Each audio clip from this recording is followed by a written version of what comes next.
Täpselt 1 nädal tagasi tõin keldrist tuppa siis ka enda haljatrompetid, mis nägid väga kurvad välja. Lõikasin tagasi kõik need kuivad oksad. Nüüd on juba näha, et ta ajab juba uusi lehti väga aktiivselt. Et nad on ilusti ära talvitanud.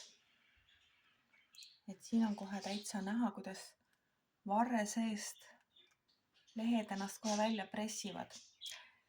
Olen nüüd hästi natukene ka vett andnud. Vett olen andnud siis ainult siia äärdesse, mitte siis taime enda lähedale. Ja mida siis veel saab nende heaks teha ja mida üldse saab praegult oma inglite jaoks veel teha, on pritsida. Võib pritsida lihtsalt veega ja võib pritsida ka näiteks natukese taimerammuga. Nii. Mina pritsin neid just sellepärast, et õhk on toas tohutult kuiv.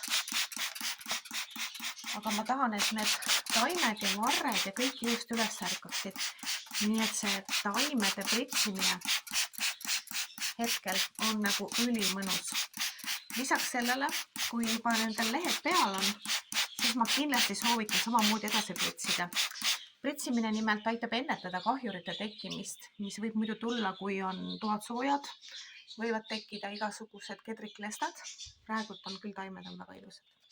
Nii et pritsida on väga hea mõte.